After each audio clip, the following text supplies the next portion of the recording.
President Shahabuddin Chuppu ক্ষমতায় থাকা উচিত কি অনুচিত, এই প্রশ্ন বেশ কিছুদিন থেকে আছে। বিশেষ করে ৫ আগস্ট শেখ হাসিনার পতন এবং ভারতে পালিয়ে যাওয়ার পর থেকে অনেকেই মনে করছেন শাহাবুদ্দিন চুপ্পু ক্ষমতায় থাকা কোনোভাবেই উচিত না। এটা খুব ক্লিয়ারলি বলছেন। অবশ্য চুপ্পু বলাটাও কেমন, উনি প্রেসিডেন্ট হওয়ার পর থেকে অবশ্য চুপ্পু সরিয়ে ফেলেছেন। যাই হোক, সম্প্রতি একটা রিপোর্ট আমাদের সামনে আসলো, যে রিপোর্টটা অসাধারণ কত ইনসাইট আমাদের সামনে এনেছে, এবং এরপর এই চুপ্পু ক্ষমতায় থাকা উচিত কিনা এই আলাপটা আরো সিরিয়াসলি তৈরি হয়েছে। আগে যারা বলছিলেন চুপ্পু ক্ষমতায় থাকা উচিত না, সেটা এই কারণে বলেছিলেন যে সরকারটাকে পতন ঘটানো হয়েছিল, সেই সরকার কর্তৃক নির্বাচিত একজন রাষ্ট্রপতি কেন থাকবে এবং তার কাছে কেন শপথ নেওয়া হবে, এই আলাপও অনেকে করার চেষ্টা করেছেন। আমি ওই তর্কে এখন ঢুকছি না, কিন্তু সাংবিধানিকভাবে যে সংবিধানটা এখনো বলবৎ আছে সেটা অনুযায়ী একজন মানুষ যখন রাষ্ট্রপতি নির্বাচিত হন, তিনি নির্দলীয় ব্যক্তিতে পরিণত হন। এজন্য সংসদ সদস্যের বাইরে যেমন প্রেসিডেন্ট হওয়ার সুযোগ আছে, তেমনি সংসদ সদস্যদের মধ্য থেকেও হতে পারে। সেই ক্ষেত্রে তার সংসদ সদস্য পদ কিন্তু বাতিল হয়ে যায় এবং সেই বাতিল পদে আবার নতুন করে নির্বাচন করে নতুন একজন সদস্য নির্বাচন করতে হয়। সো টেকনিক্যালি যিনি রাষ্ট্রপতি হন তিনি দল দ্বারা বা দল কর্তৃক নির্বাচিত হলেও তিনি আসলে দলের মানুষ নন। যাই হোক, সেটা বিষয় না। যে রিপোর্টটা একটা নতুন সাড়া ফেলেছে, সেই রিপোর্টটা নিয়ে একটু কথা বলি। আমাদের সবারই খুব পরিচিত, আমাদের এই গণতন্ত্রের লড়াইয়ে খুব গুরুত্বপূর্ণ ভূমিকা পালন করা জুলকারনাইন সায়ের এইটা প্রথম তার ফেসবুকে দিয়েছেন, আমি দেখেছি। পরে বাংলা আউটলুকে এই রিপোর্টটা এসছে, আমি বাংলা আউটলুক থেকে পড়ছি। বাংলাদেশের রাষ্ট্রপতি মোহাম্মদ শাহাবুদ্দিন চুপ্পুর মালয়েশিয়ায় সেকেন্ড হোমে বিনিয়োগ এবং দুবাইয়ে ব্যবসা ও রেসিডেন্সি রয়েছে। এছাড়াও তিনি তৃতীয় একটি দেশের পাসপোর্ট বিনিয়োগ করেছেন বলেও কথিত রয়েছে।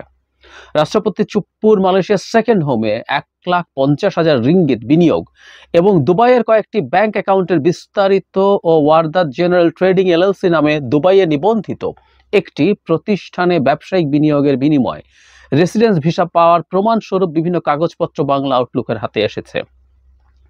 যদিও এসব বিনিয়োগ তিনি রাষ্ট্রপতি হওয়ার আগে করেছেন, তবে প্রশ্ন উঠেছে, রাষ্ট্রপতি বিদেশে এসব বিনিয়োগের জন্য কোনো অনুমতি গ্রহণ করেছেন?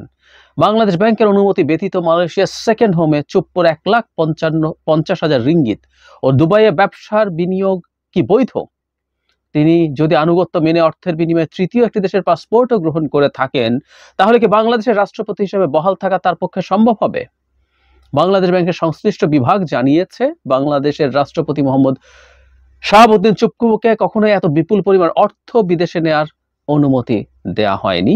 এর মধ্যে বাংলা আউটলুক এগুলো জুলকারনাইন সায়ের তার ফেসবুককেও ইনক্লুড করেছেন ডকুমেন্টগুলো। শেষে একটা প্রশ্ন আছে, তিনি যদি পাঁচের প্রশ্ন পরে আসছি, অন্য দেশের পাসপোর্ট গ্রহণ করেন তাহলে রাষ্ট্রপতি হিসাবে বহাল থাকা সম্ভব কিনা? সাংবিধানিকভাবে উত্তর হচ্ছে না। বাংলাদেশের রাষ্ট্রপতি হওয়ার জন্য যে কতগুলো যোগ্যতা প্রয়োজন হয় তার মধ্যে একটা কথা খুব স্পষ্টভাবে লেখা থাকে, সেটা হচ্ছে তিনি সংসদ সদস্য হওয়ার মতো সব যোগ্যতা থাকতে হবে।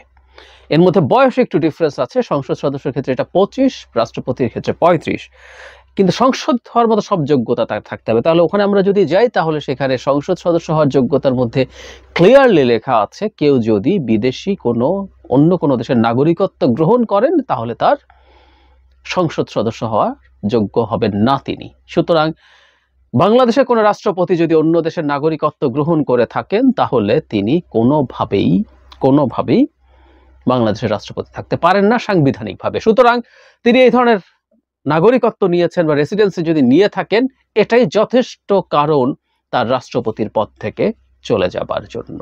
ক্লিয়ার? এছাড়াও তার যে টাকা পাচারের কথা আসছে, এটাও খুব ইম্পর্টেন্ট। সেটা হলো, আমরা যদি না জানিয়ে টাকা নিয়ে যাই, সেটা মানি লন্ডারিং, মারাত্মক ক্রাইম। এরকম একটা ক্রাইম করা ক্রিমিনাল, ও সেখানে ১,৫০,০০০ রিঙ্গিটের তথ্য পাওয়া গেছে, কিন্তু এই ভদ্রলোক কত শত শত কোটি টাকা পাচার করেছেন এই আলাপও আছে। উনি যখন দুদকে ছিলেন তখন মানুষকে কিভাবে ভিকটিম বানিয়ে তার উপরে চাপ প্রয়োগ করে তিনি টাকা বানিয়েছেন, এই অভিযোগ আছে। নট অনলি দ্যাট, এছাড়াও তিনি ইসলামী ব্যাংকের পরিচালকদের একজন ছিলেন প্রেসিডেন্ট হওয়ার আগেও, তখন আমরা এই আলাপগুলো করেছি।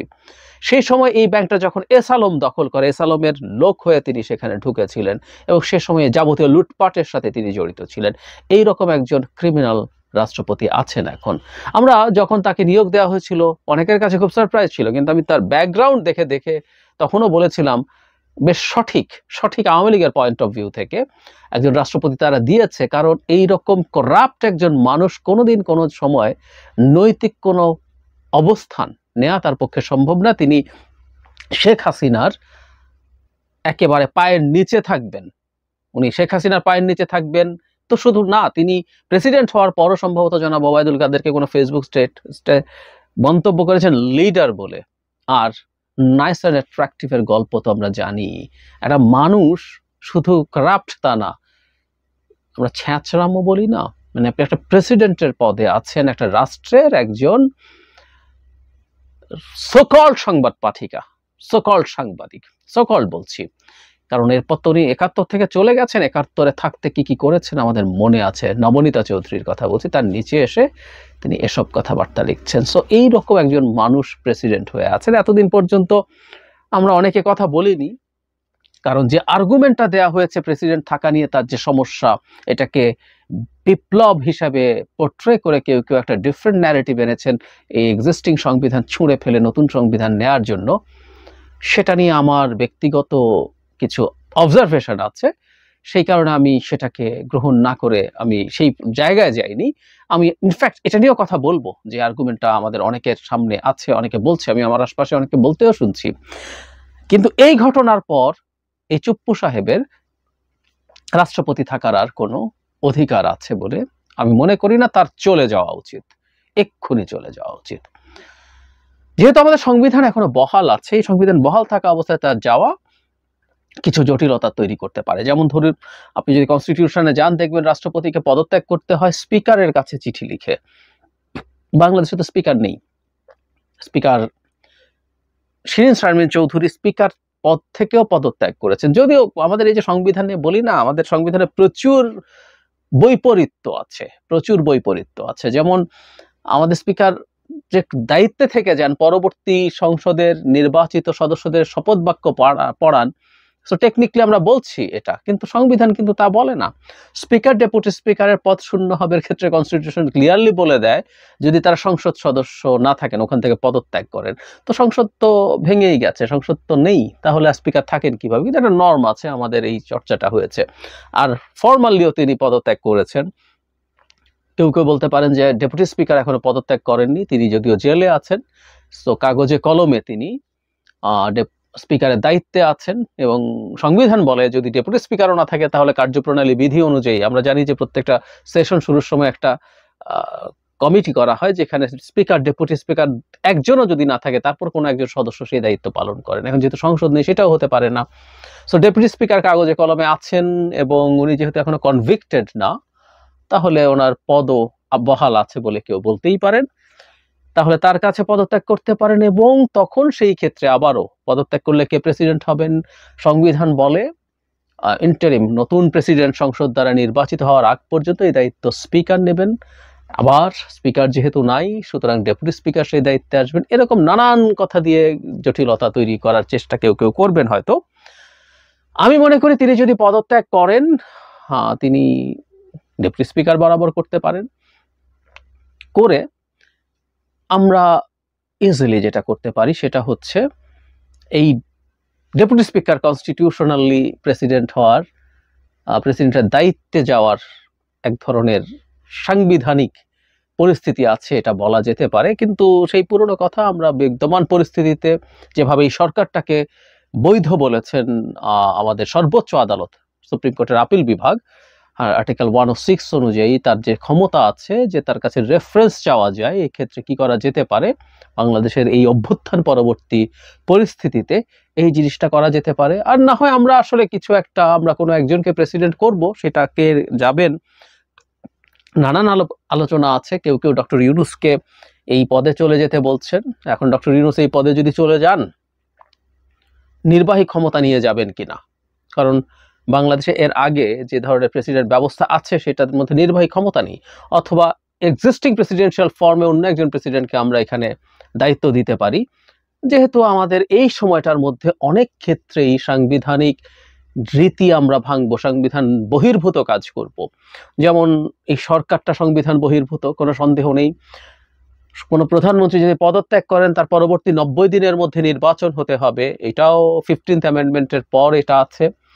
তো যদি সেটা হয়ে থাকে সেটাও আমরা ভাঙবো, 90 দিনের মধ্যে নিশ্চয়ই নির্বাচন হতে যাচ্ছে না বাংলাদেশে। সেরকম আরো অনেকগুলো ঘটনা ঘটবে। সুতরাং এই প্রেসিডেন্ট যে আমরা এখানে নিযুক্ত হবেন সেটাও সংবিধানের বাইরে হতেই পারে, এবং সেই কথা আমরা এইসব ঘটনা আমরা পরবর্তী সংসদ এগুলোকে র্যাটিফাই করবে, এগুলোকে বৈধতা দেবে। আমাদের এরকম চর্চা আমাদের দেশে একাধিকবার হয়েছে, সুতরাং আমি এতে কোনো সমস্যার কিছু দেখি না। কিন্তু বটম লাইন হচ্ছে, গেলে কি হবে না হবে চাইতে জনাব শাহাবুদ্দিন চুপ্পু এই যাবতীয় ঘটনার পর তার পদে থাকা উচিত না, এবং এটা নিয়ে আমাদের যারা লিগ্যাল অ্যান্ড কনস্টিটিউশনাল এক্সপার্টস আছেন তারা সেটার পদ্ধতি বের করুন। আমাদের সুপ্রিম কোর্ট আছে, আমাদের এখন একজন বাংলাদেশের প্রধান বিচারপতি আছে। বাংলাদেশে বহুদিন বাংলাদেশের প্রধান বিচারপতি ছিল না, সংবিধান অনুযায়ী উনি বাংলাদেশের প্রধান বিচারপতি। এতদিন পর্যন্ত চাটুকার কতগুলো তৃতীয় শ্রেণীর লোকজনকে শেখ হাসিনা বসিয়েছিলেন ওই চেয়ারটায়। সো আমাদের যেহেতু একজন বাংলাদেশের প্রধান বিচারপতি এখন আছেন, তিনি এই ব্যাপারে তার নেতৃত্বে আপিল বিভাগ মতামত জানাবেন। আমার মনে হয় অন্তর্বর্তী সরকার এবং আমাদের দিক থেকে এখন এই দাবি আসতেই পারে।